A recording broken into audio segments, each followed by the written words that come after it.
সন্ধ্যা রাতে ডাকাতির চেষ্টা, স্থানীয়দের হাতে আটক 2, পুলিশের উপর আস্থা হারিয়ে রাস্তা ও থানা ঘেরাও। ঘটনা কদমতলা থানাধীন বরগুল এলাকায়।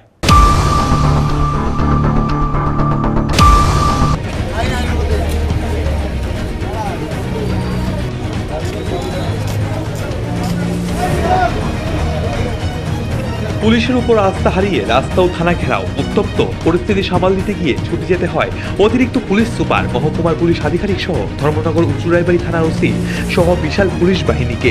মূলত ঘটনার সূত্রপাত ডাকাতির চেষ্টাকে কেন্দ্র করে। জানা গেছে, এদিন সন্ধ্যা রাতে সরসপুর গ্রাম পঞ্চায়েতের 4 নং ওয়ার্ডের বাসিন্দা সমর স্নাত উরুফে শম্ভুশ্রী ঘরের পেছনে কোনো এক কাজে গেলে 2 যুবক তার উপর কোদাল দিয়ে আঘাত করার চেষ্টা করে। তখন কোনো মতে দৌড়ে এসে দরজা লাগিয়ে চিৎকার চেঁচামেচি করলে ছুটে আসেন আশেপাশের লোকজন।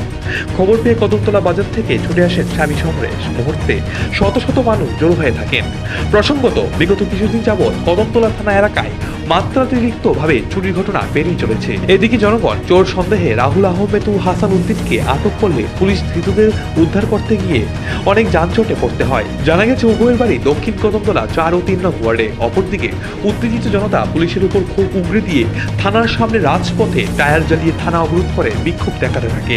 অপরদিকে ঘটনার খবর পেয়ে আক্রান্ত মহিলার বাড়িতে ছুটে যান মহকুমার পুলিশ আধিকারিক দেবাশিস সাহা। পরবর্তীতে দীর্ঘক্ষণ বিক্ষোভকারী জনতা থানা ঘেরাও করে রাখলেও কোনো পুলিশ আধিকারিকদের কথায় কাজ হয়নি। বিক্ষোভকারীদের দাবি, কদমতলা থানা এলাকায় চুরির হিড়িক পড়েছে। রাতে হচ্ছে না পুলিশের টহলদারি, সন্ধ্যা রাতে সাধারণ মানুষ ঘরে থাকতে পারছে না।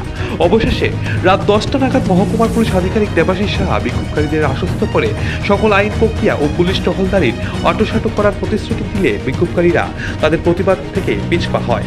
মহকুমার পুলিশ আধিকারিক জানান, গোটার ঘটনায় তদন্ত শুরু হয়েছে। পুলিশ শক্ত হাতে চোরের লাগাম টানতে যা করণীয় তা করবে। সাথে সন্দেহজনকভাবে আটক 2 যুবক আদতে চোর কিনা তাও খতিয়ে দেখা হচ্ছে। তবে রাত 12টা পর্যন্ত থানার উপস্থিত থাকেন অতিরিক্ত পুলিশ সুপার সহ মহকুমার পুলিশ আধিকারিক। সাথে রাতভর থানায় মোতায়েন রাখা হয় আধা সামরিক বাহিনী।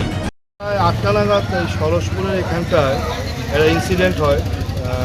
2 জন অপরিচিত লোক একজন ভদ্রলোকের বাড়িতে ঢুকে ওনার মিসেসকে আক্রমণ করে, তারপর ওরা পালিয়েও যায়। তো তার ভিত্তিতে কদমতলা পুলিশ তৎক্ষণাৎই স্পটে যায়। তো আমরাও এসছি এবং ডিস্ট্রিক্ট থেকে সিনিয়র অফিসারও এসছেন। তো আসার পর আমরা 2 জন সন্দেহজনক লোককে ডিটেইন করেছি পাবলিকের সহায়তায়। তো ডিটেনশনের পর আমরা থানাতে নিয়ে আসি। সেখানে একটা আনওয়ান্টেড একটা ওয়ার্ড ইউজ করেছিল তারা, সেটার ভিত্তিতে কদমতলা থানায় একটা আনরেস্টের মতো হয়েছে। পাবলিকের কিছু গ্রিভেন্স ছিল সেই ব্যাপারে। তো যাই হোক, এখানে পাবলিকরা খুব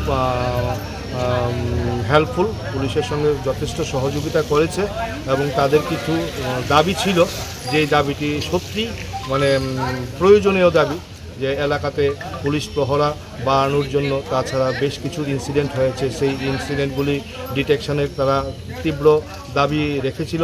তো পাবলিককে আমরা বুঝিয়েছি এবং পুলিশি ব্যবস্থা কিভাবে বাড়ানো যায় এবং এই ধরনের অপরাধ কিভাবে কমানো যায় তার জন্য আমরা সঠিক পদক্ষেপ নেব এবং তাদেরকে আমরা অ্যাওয়্যার করেছি, তারাও পুলিশকে হেল্প করবে। সেই কমিটমেন্ট দেওয়ার পর তারা ভালোভাবে থানা থেকে চলে গেছে। যাদেরকে আটক করেছেন তাদেরকে অ্যাকর্ডিং টু ল আমরা দেখছি।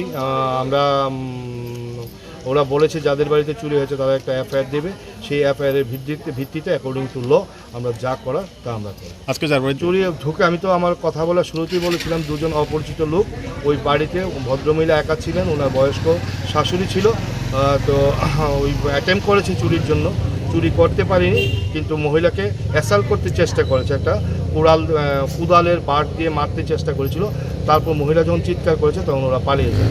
মিনহোয়াইল পাবলিকের সহযোগিতায় আমরা সাসপেক্টেড 2 জনকে ধরেছি, জিজ্ঞাসাবাদ চলছে এবং এই কমপ্লেন্টের ভিত্তিতে অ্যাকর্ডিং টু ল আমরা যা করি তা। নিজস্ব প্রতিনিধি রিপোর্ট, এশিয়ান টাইমস।